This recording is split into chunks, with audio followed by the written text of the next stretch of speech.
Here are the solutions to the M2 paper, the R paper from June 2014. So in question 1, I've got a van. There's a van. It's got a mass of 600 kilograms and it has an angle of theta degrees.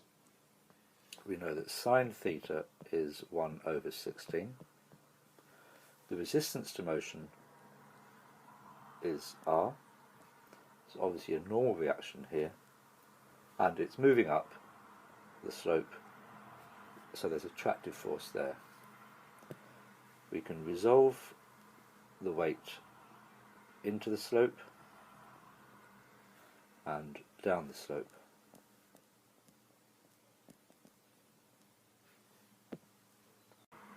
As with all mechanics questions, drawing a good diagram is the key to success. So we're told that there's the power of the engine is 25 kilowatts, and the formula for power is force times velocity. So we've got 25,000 equals T times 20, so therefore T works out to be 1250. So bear that in mind. Now there is no acceleration, then T must equal R plus 600 G sine theta. So therefore R is T minus 600 G sine theta. We know what T is, we know what theta is, so we can work out 600 G sine theta. So we get 882.5, but we've used G to two significant figures, so that's 880 newtons. Now in part B of the question, the van's engine's power is increased to 30 kilowatts. The resistance is unchanged, so let's write this in here. It's the white arrow there. Let's use 882.5, we can round off later. And again, we know that power is the attractive force times velocity. So we've got 30,000 this time. So that's 20t, because we know that the speed is still 20. So therefore t works out to be 1,500. So looking at Newton's second law up the slope, we've got T minus 882.5 minus 600 G sine theta. That's force, is mass, 600 times A. In other words, 1500 minus 882.5 minus 600 G sine theta. We know what theta is, equals 600A. And solving that equation, A works out to be 0.42 meters per square second, and that again is the two sig figs. So there we go, there's the first 8 marks of this paper. In question 2, we're going to have to use the impulse momentum equation.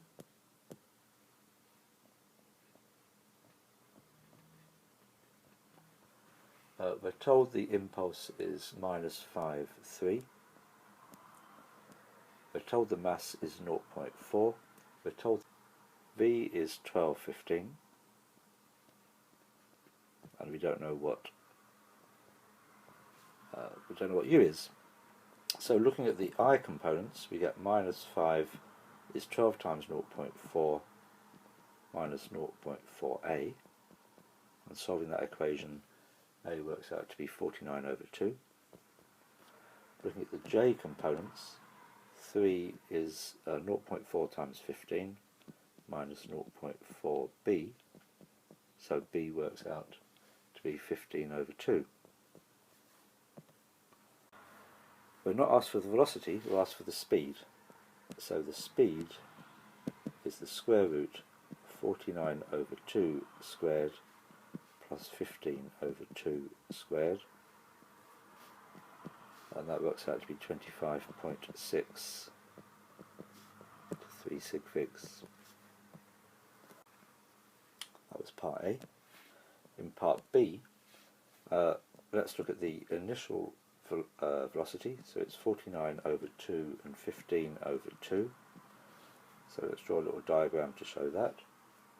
15 over 2 is the J, 49 over 2 is the I. Let's call that alpha. So we can work out what tan alpha is. Works out to be 15 over 2 over 49 over 2. So alpha is 17.02 degrees. Now let's look at V. V is 1215. So draw a little diagram for that. 12 along, 15 up. Call this beta. So tan beta is 15 over 12. So beta works out to be 51.34. So the deflection is 51.34 minus 17.02, which is 34.32 degrees. Now on to question 3. Question 3 does require a good diagram. I can't fit the diagram and the working on the same page, so I would suggest, if you're working through this, you copy this diagram.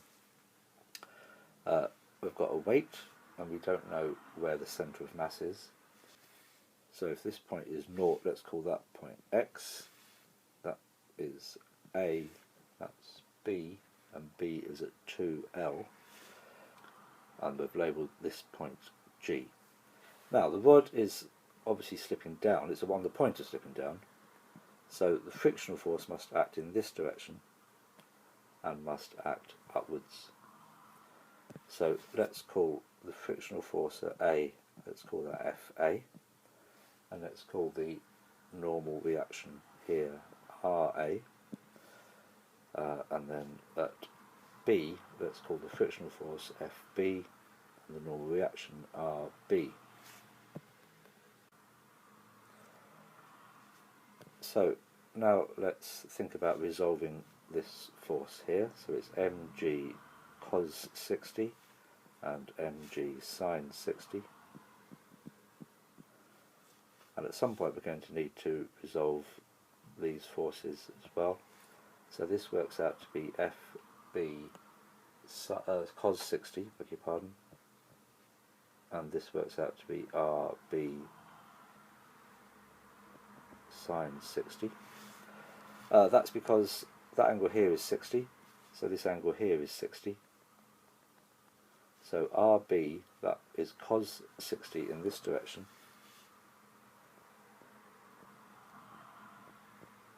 and therefore sin 60 in this direction. So this angle here is 60, so that angle there is 30, so that angle there is 60. So FB, that's cos 60 there, so it's sin 60 here.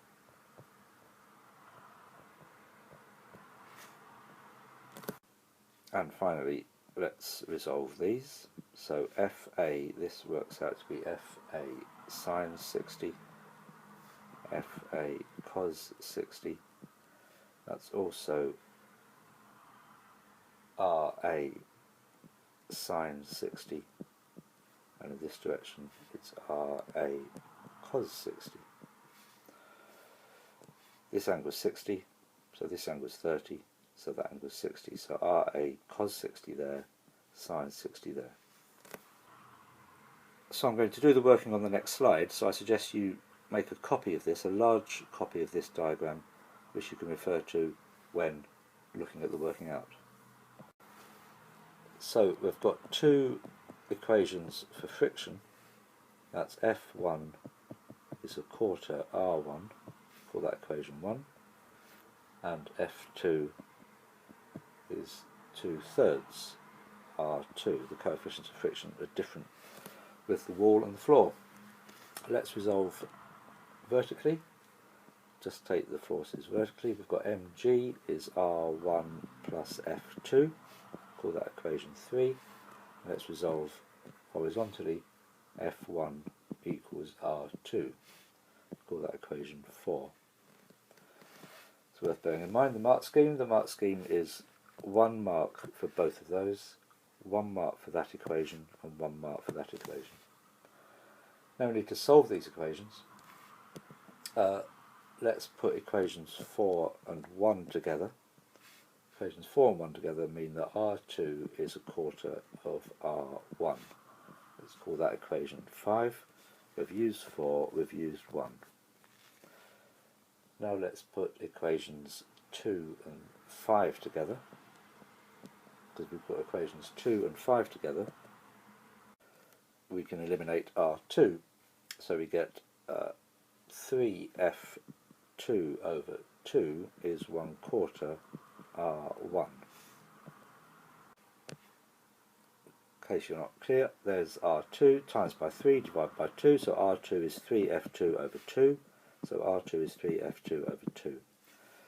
What we're trying to find out is what R1 is, because that's what the question asks, the magnitude of the vertical component of the force exerted by the rod on the floor. That was R1. So we need to make sure we keep R1 and eliminate all the others. So that's equations 2 and 5 dealt with. So we haven't yet used equation 3, so let's do equations 3 and 6. Equation 3 says F2 is mg minus R1, so let's put that in here for F2. So 3 halves of mg minus R1 is a quarter R1. So 3 halves mg minus 3 halves R1 is a quarter R1. Let's add 3 halves to a quarter. That's 7 quarters. So 3 halves mg is 7 quarters R1.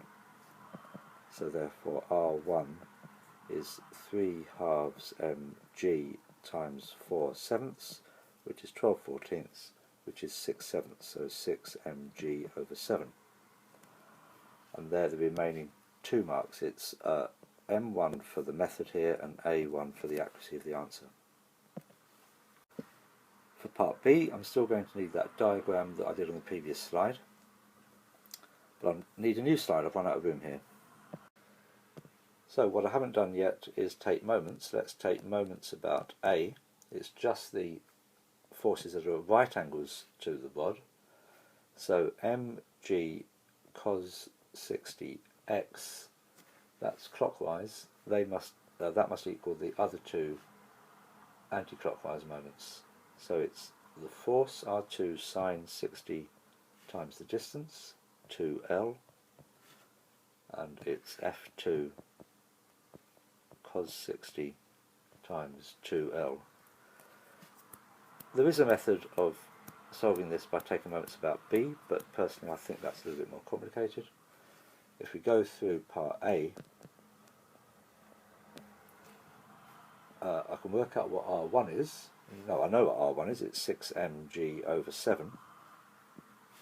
I can work out what F1 is, because I know that F1 is a quarter of R1, so that's 6/28 or 3/14 mg. That was equation 1. I can work out what R2 is, because R2 is the same as F1. That was equation 4. And I can work out what F2 is, because F2 is 2/3 of R2. So 2/3 of 3/14 is 2/14 or 1/7. So I now plug all of that into this equation here. Let's call that equation 7, because we had 6 equations in the previous part. So equation 7 becomes mg cos 60 times x equals R2, that's 3/14 mg, sine 60 is √3 over 2, we've got a 2L, plus F2, that's 1/7 mg, cos 60 is a half, and we've got a 2L. So clearly the mg's cancel, so we end up with x times everything by 2, let's do a bit more cancelling. 2 divided by 2 is 1, 2 divided by 2 is 1. So where were we? We're going to times everything by 2 because that's a half x. So let's have x. So 2 times 3/14 is 6/14 or 3/7. We've got a root 3 and we've got an L. And then it's 2/7 L. So let's work out what that is. Let's work out 3/7 root 3 plus 2/7, and it works out to be 1.028, and it's L. And the mark scheme gives M1 for the moments equation, and then it's simply one method mark for solving the equations, 2 for accuracy, and 1 for the final answer. Now we've got question 4. First part is a very straightforward centre of mass question. Gets slightly trickier later, but not really.